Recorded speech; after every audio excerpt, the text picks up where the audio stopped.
What's up, guys? Welcome back to the Live Loud Life podcast. My name is Dr. Antonio, your host of the Live Loud Life podcast. My wife and I, we own Live Loud Chiropractic and Coaching based out of Lafayette, Colorado. And this platform is just another medium for us to get some excellent content out to our current patients. And for those of you who are looking for better answers and are looking for a better way or possibly just a different way for you to help raise your family. Now, I say families because our primary population that we focus on helping is families, right?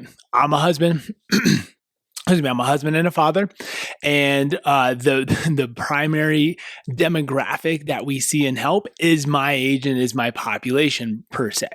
And so a lot of our content is driven towards helping families just thrive and live well. We believe families deserve more from their healthcare providers, and we hope to kind of just fill that gap that they feel that they might be getting from their PCP, their OBGYN, their midwives, whatever that might be, just to add in that supplemental information and or care so that they can thrive and just live these awesome, loud lives. Now, with that, I apologize.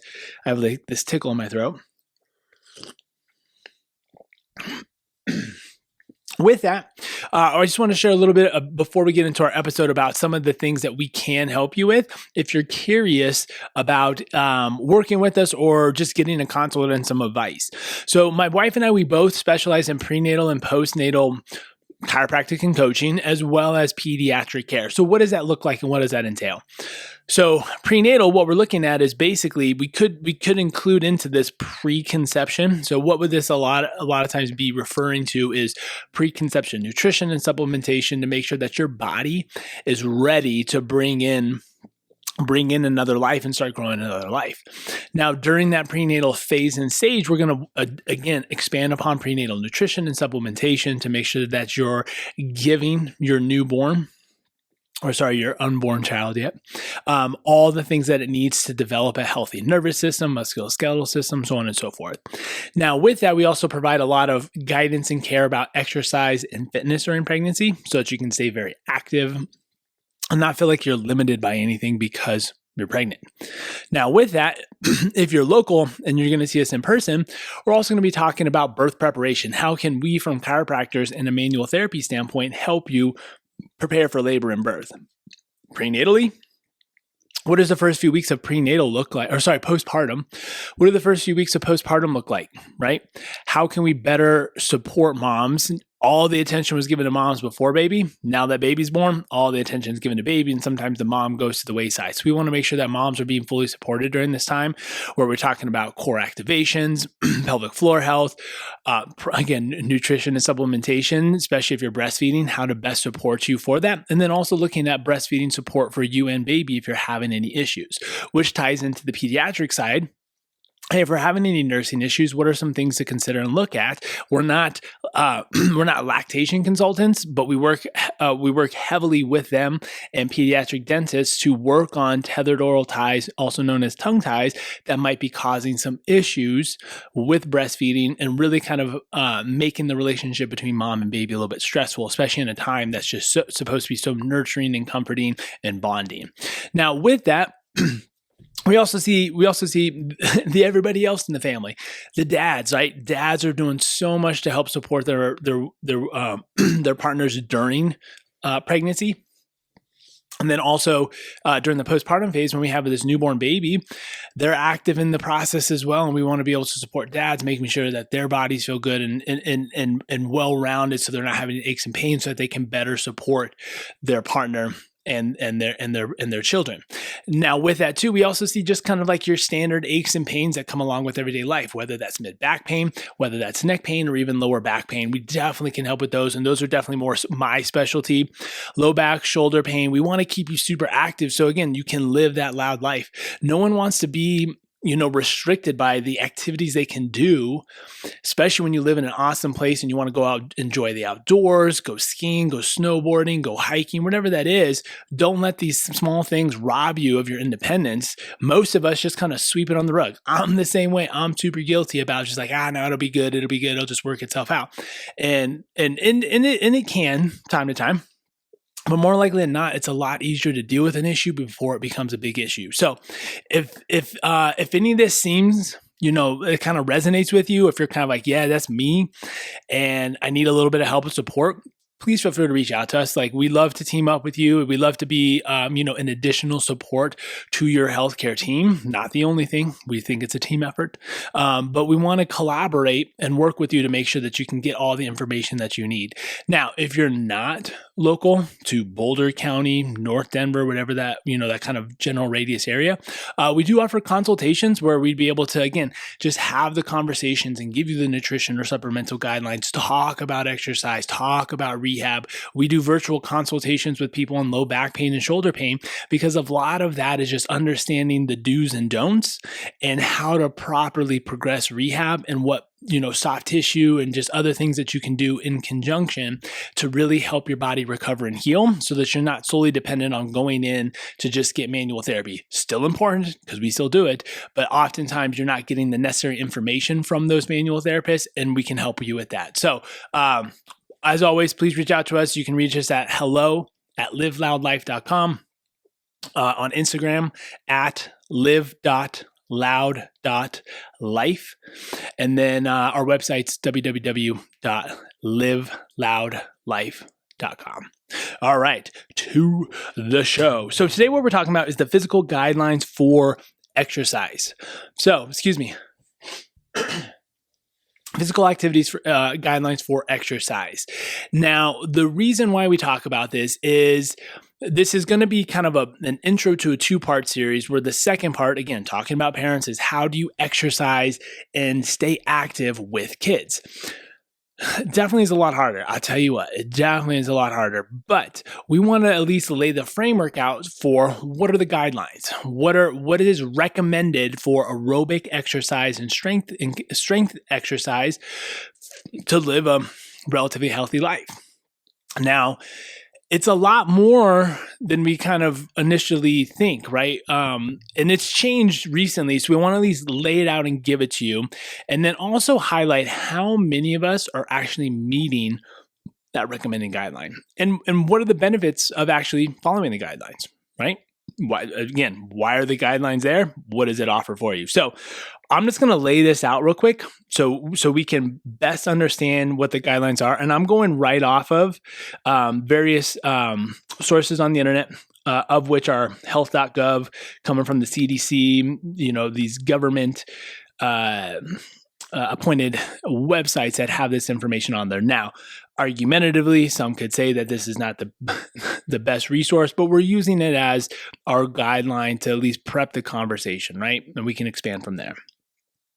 So for substantial health benefits, adults should do at least 150 minutes, 2 hours and 30 minutes, to 300 minutes, which would be 5 hours, a week of moderate intensity, or 75 minutes, 1 hour, which is 1 hour and 15 minutes, to 150 minutes, which is 2 hours and 30 minutes, a week of vigorous intensity aerobic physical activity, or an equivalent combination.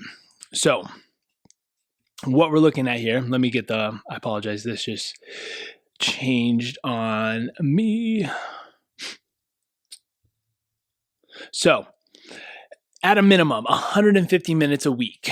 So I know that changed. I used minutes and hours there, and I don't want that to get confusing. So at a minimum, 2 hours and 30 minutes, right? At a max, it's saying not a maximum, because obviously you could do more, but we're looking at 2 hours and 30 minutes to 5 hours a week of moderate intensity, or an hour and 15 minutes to 2 hours and 30 minutes of vigorous intensity. Now, how this gets, there's a little bit of interpretation here, like what's vigorous, what's intense, so on and so forth. But in addition to that, we should have at least 2 days a week of muscle strength and activity. Okay. Activities that make your muscles work harder than usual is what it says.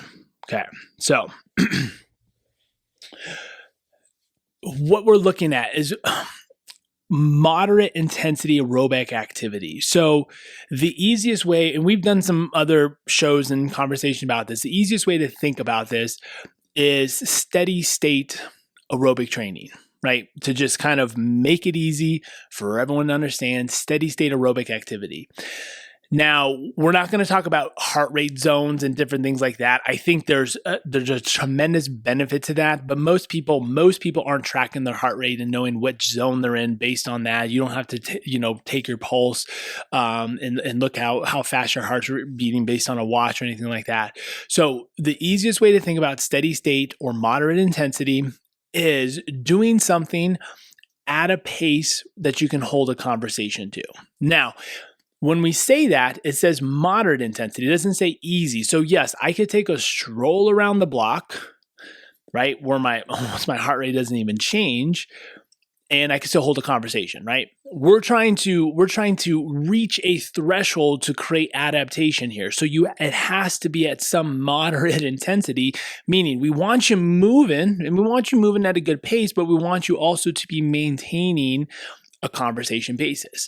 So this shows you that your heart rate is not so elevated that you get into hyperventilation, where you're having to start, changing your conversation to more important things such as breathing. So that's an important component to know, because we have more times than not, we're thinking, well, yeah, moderate intensity. Yeah, I'm going for a decent stroll and I feel like I was breathing a little bit. That's moderate intensity.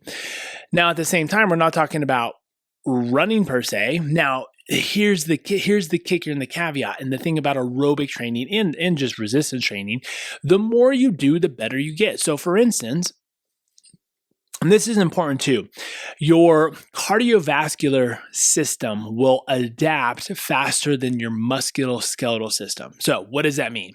Meaning my body's ability to effectively bring in oxygen and then use my blood to transport it to the various parts of my body that are being used, that will adapt faster than my bones, my muscles, and tendons can adapt to more load. So let's use an example here. Let's say, for instance, someone was in a car accident, right? They've been kind of bedridden for a while. They've atrophied. They lost a lot of muscle strength. Obviously, not walking or doing anything. Your bones are not going to. You're not going to be osteoporotic, but you're not getting that stress impact that you normally would. That would keep bones nice, healthy, and strong.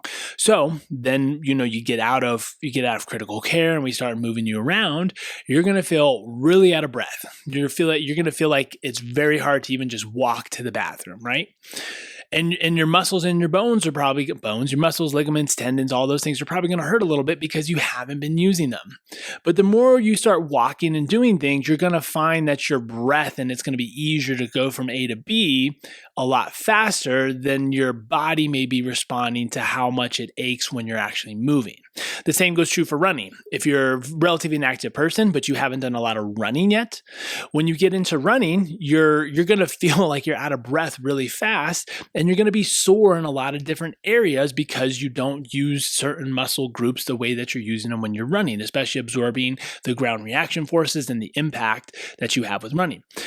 But your cardiovascular system, again, how you breathe and how hard you're having to breathe to run a certain pace will adapt faster than the muscles and the tendons and everything else that are associated with running, which is great because it shows that our aerobic capacity, our cardiovascular system is very adaptable, and we want to keep that healthy. What does that mean? That means we strengthen the heart. We strengthen our ability to effectively move blood and nutrients to the various body parts that are needed.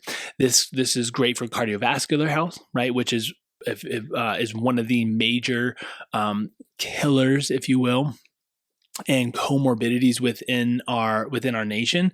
So, and this will coincide with what we're talking about, is how many people actually meet the physical guidelines.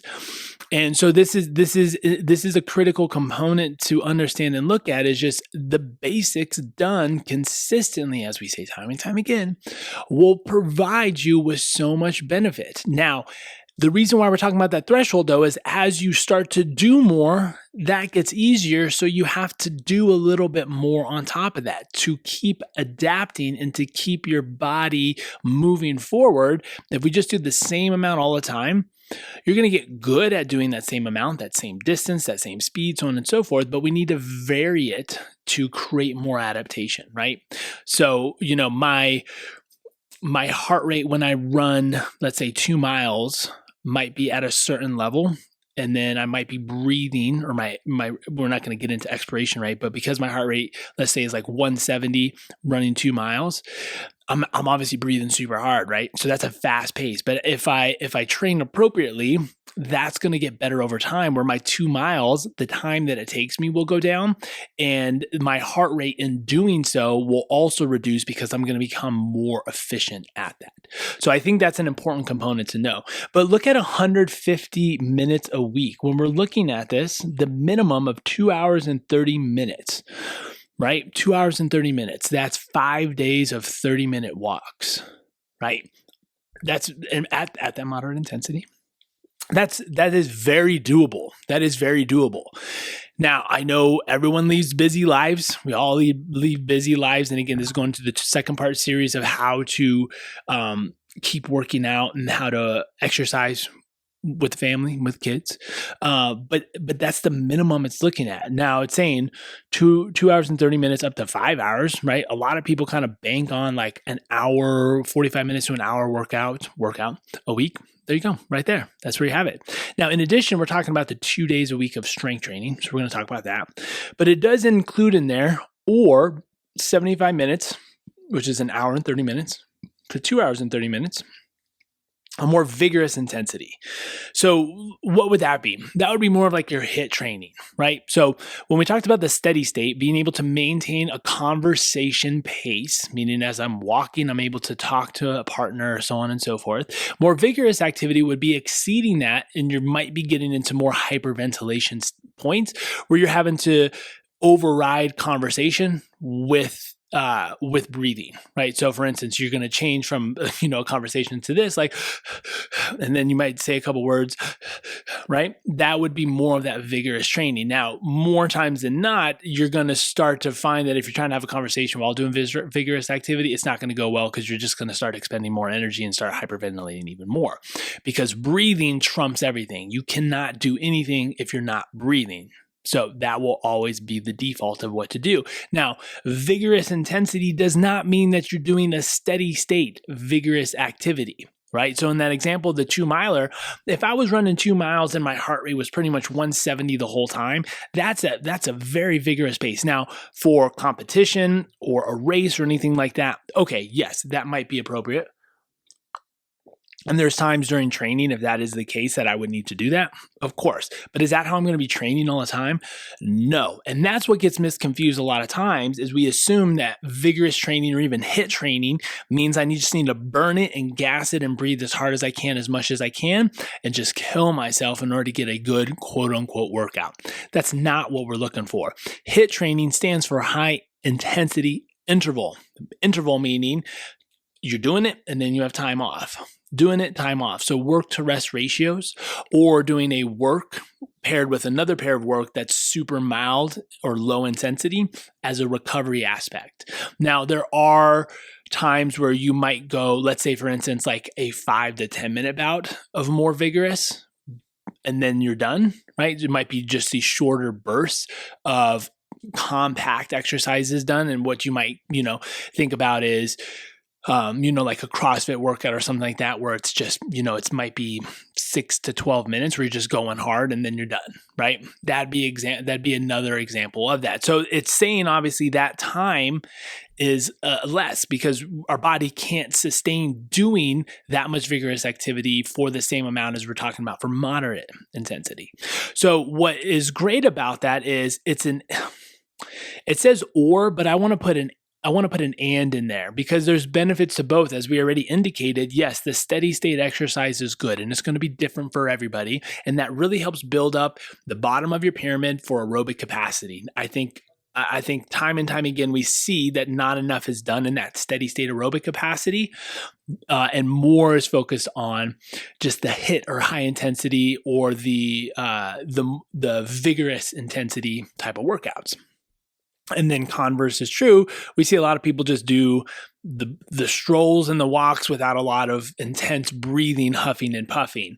And our body really needs both. We need to see a combination of both, because it really helps us develop a cardiovascular system that's dynamic. think about just life in general, right? And I'll take this back because some people might be in this category, but some people just live, very mellow lives, which is great. I'm not down in that, right? Just there's not a lot of stress. You're just kind of doing the status quo. You're enjoying the walks. You're enjoying the classes. But let's say, for instance, something happened and you had to run, right? You got to be able to just get up and go. And that's more of a vigorous intensity. And yes, during a fight or flight situation, you'll make it happen. But what we're saying is just like if your body's more prepared for these ups and downs, you're going to be able to handle whatever's being thrown at you a lot more effectively. And I think that's important because life is not stagnant. There's always the ups and downs. Okay. Now, in addition to this, we're looking at 2 days a week of resistance training. Now, again, there's a whole pamphlet on health.gov that talks about the breakdown, and it even has a breakdown of age groups. This was for adults. It has a breakdown of pregnancy, postpartum period, older adults, children and adolescents, so on and so forth. And to just give you a little tidbit here, aerobic capacity, most of the 60 minutes or more a day should be moderate or vigorous intensity aerobic activity, and should include vigorous intensity physical activity on at least 3 days a week. That's for adolescents, children and adolescents, right? Muscle strengthening, part of their 60 minutes, and they're basically saying 60 minutes of movement a day, essentially. Should include muscle strength physical activity on at least 3 days a week. Now, we're not saying that you need to go get your kids in a weightlifting program, but outside of just running, what would muscle strengthening be? Playing on a jungle gym and different things like that, where they're having to use different body parts to move things. So that's just an idea of the breakdown. But for the strength training, what we're looking for is 2 days a week where you're getting under some weight, you're getting under some load. Now, again, going back to the same conversation we had about the aerobic capacity, there's a certain level of threshold and adaptation or intensity we have to do to elicit adaptation. And I think it's due to have another episode about this, but we've had many conversations with more of an older population where it is thought, I'm even going to throw prenatal in here because they get told this a lot in a lot of programs around this, is lightweight, high rep. Now you are using, let's say for instance, I'm doing 5-pound weights and I move it 10 times, right? That's 50 pounds of overall workload. If I did it 20 times, it's 100 pounds overall workload. So, I moved 100 pounds. Okay, great. You can expand upon that. You could be doing sets of 50 to 75 and get a good burn because it's not impossible to do that. But your body, how many 5-pound things are you moving around on a given day? And so while your body gets really good at moving 5 pounds around, you get exposed to something that's even 15 or 20 pounds, you might have a little bit more trouble with it. And so what we need to do, just like our aerobic capacity or our daily aerobic movement guidelines have moderate intensity to more vigorous, we need to include some variations within that. And it doesn't have to be day to day. It could be certain movements within the day that are a little bit heavier or that make you work a little bit harder. And then other movements that might be a little bit lighter. So I think that's a critical component. Now, I think the 2 days a week, again, this is minimum guidelines, right? We're going to go over some stats here in a moment, but that's minimum guidelines. 2 days a week, super easy to get to. So based on what we said, you're looking at 5 days a week of moderate exercise with some vigorous stuff mixed in there. And then 2 of those days are resistance training or strength training. So that's 7 days right there. Now, not all of us have the ability to move 7 days a week. So you might break that down into 5, but you might be doing some movement with some resistance training. We're not going to get into the nuances of programming because that's best done on an individual basis. We're just showing you, again, minimum what you should be aiming for and looking at. But I think 2 days a week is very low. I think we need a little bit more. I think most people respond a little bit better because we're trying to elicit adaptation. And if we're not doing enough, then we're not going to elicit adaptation. But from a starting point, let's shoot for 2 days. So what we want to look for though, for some of those resistance days is you want to be you want to be moving some weights that make you grunt a little bit. So there's different ways, and obviously you're going to hear biased opinions from different people. But one way to kind of think about it is tough at 10 is kind of a good frame of reference. If a lot of strength and conditioning starts with, 3 sets of 10. And if you're a strength and conditioning coach or a personal trainer or a chiropractor in the rehab space and you want to have you want to bash 3 sets of 10, that's fine. We can have a conversation about it, but we're talking about minimal effective dose here. 3 sets of 10 is a great place to start off with, especially when you're talking about the population we're talking to who's just trying to get it in. 3 sets of 10 is great, but tough at 10, meaning when you get to that 10th rep, you might only have like 3 to 5, maybe 6 reps in reserve. So what does that mean? You do 10 reps, and then at the end of that 10th rep, you're done, obviously. But if I was to ask you, I'm like, hey, I want you to do as many reps as you can after that 10, we want to see only like 3 to 5 reps done on top of that 10. So now when you're thinking about some of your movements, you're like, dang, I'm definitely not using that heavy of a weight, because you would probably be able to bust out like another 10, 15, or 20, right? You're not going to elicit as much adaptation if you're using a weight that light. Now, that does not mean every single movement has to be done that way, but we're just talking about how some of those movements would be best done if we can't do that. Now, what movements would those be? Let's look at the big compound lifts. Compound lifts meaning I'm using compound movements. I'm using multiple joints to do a task or move the weight. Squats, deadlifts, right? So with squats, my hips are working, my knees are working, my ankles are working, my torso is working. Obviously, all the muscles that are associated with each one of those regions or body parts. That's a compound movement. Deadlifts, very similarly. Even overhead press, pull-ups, push-ups, those types of things, right? It's a lot easier for us to just maximize on those compound lifts to be able to hit multiple body parts, and that allows you to lift those heavier weights and grunt a little bit more so that we can be hitting those heavier rep schemes. So I think that's important and vital to understand, so that we can see how we can elicit more and get more bang for the buck based on what we're already doing. That's an important thing to know. Now let's go to stats real quick here, because I do want to wrap up and keep the time frames that I try to do. So here's a quote. This is on CDC. All right. Percent of adults age 18 and over who meet the physical activity guidelines for aerobic capacity, 53%. So this is showing us, this is saying that half of you are meeting the aerobic guidelines, which is pretty good, right? It's better than I thought it would be.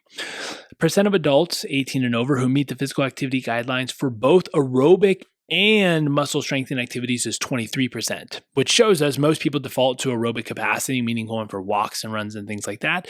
But only 2 out of 10 of you are meeting both of those guidelines that involve both the aerobic capacity and the muscle strengthening component. And as we age, over the age of 40, you start losing 1% of muscle mass every year, unless you're doing something actively to avoid that or turn back time and actually build muscle, which is important as we get older, which is especially important for older females who are battling and trying to avoid osteoporosis. Right? Resistance training is a wonderful way to prevent that and avoid that. Prevention, depending on genetics and things like that, might play in a little bit more differently. But that, I think, is critical to understand, because I'm guilty of it too. It gets busy. There's times where, like, just last week I ate something and I've been off for about a week now, and I did not get in as much movement as I can. Now, I aggressively was attempting to do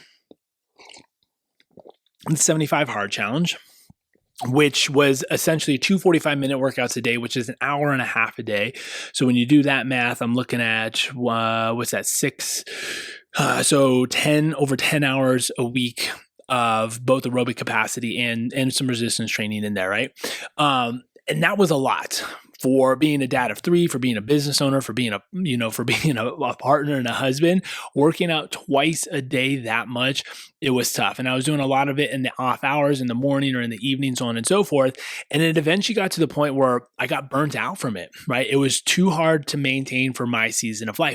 So the reason why I was doing it though was to turn this corner into great better habits coming off of the holidays and a bunch of, basically the end of the year, while I was still working out and training and meeting that physical activity guidelines. And I'm going to take my foot out of my mouth and go over that again. I was not as consistent as I felt I needed to be based on how I wanted to look, feel, and just energy levels, so on and so forth. Now, by my default, and I think there's benefit here. I gravitate more to the resistance training, but I utilize it in a way that allows me to get both. But I still think there's some holes missing in that, and that's why 75 has been good, because I've been getting more of just a steady state aerobic capacity in. So I do a lot of kettlebells.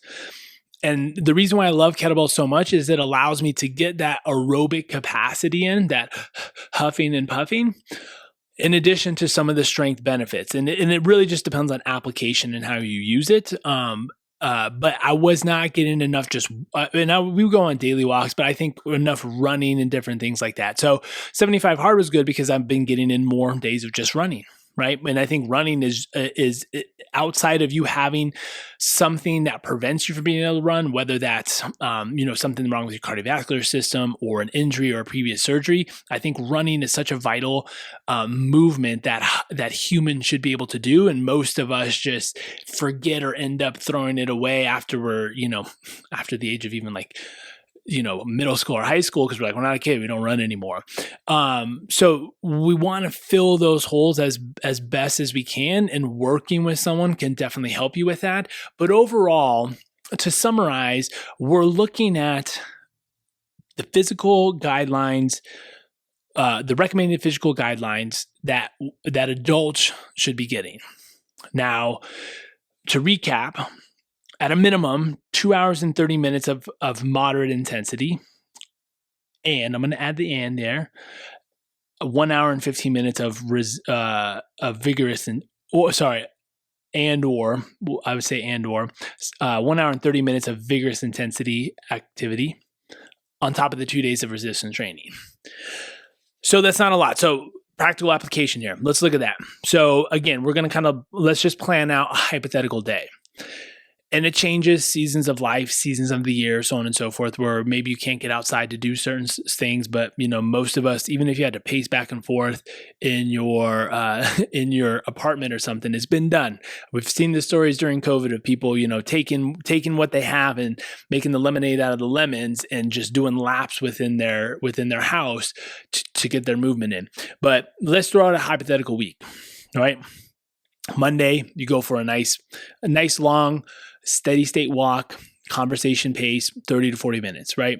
Tuesday, you do like a warm up, and then maybe you do a bout of resistance training, getting under some weights that take you 20 to 30 minutes. And then you add on just like a little bit of short sprint cardio, if you will. So meaning you're on the treadmill or you're outside and you're just walking faster, or you're actually going for a little bit of a run, which is more vigorous than what your walking would be. And then Wednesday, as a somewhat lighter day because you just had a tough Tuesday, you do another walk, steady state aerobic capacity, where you're just walking 30 to 40 minutes at a conversation pace. Thursday, we go back to a very similar layout of exercises, again, including resistance training, which would include exercises in big compound movements such as the squats, the push-ups, the deadlifts, the rows, the pull-ups, so on and so forth. And you're going to have a very similar kind of setup to Tuesday. You might flip some of those movements, where some of the movements that on Tuesday that were a little bit heavier, you might go lighter on Thursday and make the other movements a little bit heavier. And then you can add a vigorous session on that, or you just might do the resistance training. And then Friday, depending on what you do Thursday, let's add just a more vigorous aerobic training session where you're just going to do more vigorous aerobic capacity. So in this scenario, what I want you to think about is we're going to do a walk run. So I want you to walk for, let's just say, like 3/4 of a mile. and then you're going to run for a quarter of a mile, and then you're going to walk for 3/4 of a mile, then you're going to run for a quarter of a mile. So you're going to be able to go up, down, up, down, up, down. It allows you to catch your breath, do that high intensity interval where you're going to be breathing a lot harder when you're running, and then you bring that heart rate back down and control it when you walk, and then you go back up and you just go back and forth, and you can kind of play around with the numbers and the distance as you see fit. And then Saturday, Sunday on the weekends, maybe it's a little bit more playtime for you and the kids, and you're looking at a hike, you're looking at going down to the park, you're looking at going along the creek side and walking the trail, but you're going more of that open, steady state and just getting it in and having fun with the family, right? There's a week, rinse and repeat. If you got the littles, this might be all you can do. During the week, if you got littles, definitely harder to get in, but that's why I want you to stay tuned for part 2, where we're going to talk about ways to hopefully implement more training and trying to be consistent when you have a family at home. So, again, minimum guidelines. That's not to say that you can't do more. We encourage more. We encourage you to expand upon this and to challenge yourself. And if you need some help, we'd love to help you out, but there's a ton of personal trainers and coaches out there who might be better fit. If you want just a little bit of a guidance or a consultation of just like, hey, this is what I'm already doing. Do you see any tweaks or anything I can add? We'd love to do that. That's super easy to just kind of give those affirmations and tweak things where we see fit, or maybe fill some of the holes or gaps that come up that we also see. But I'm super proud of you guys. I think we see a lot more of this, and I oftentimes forget that it's a little bit different in other parts of the country, especially those parts of the country where exercise and fitness is not promoted as much. So don't be afraid to stand out and, know what's right for your body and know what's right for your family, because there are a ton, and obviously there are needed and necessary health benefits that come out of this, not only from a physical perspective, but also a mental perspective of actually moving, gaining more energy, so on and so forth as well. So thanks for tuning in, guys. This is the Live Loud Life podcast. If you've enjoyed it, please give us your comments, give us any other questions or topics that you might have that we can go over, share with a friend, tag us on social media at live.loud.life on Instagram, and then you can find us on YouTube, Facebook, so on and so forth. But much love, guys. Live loud.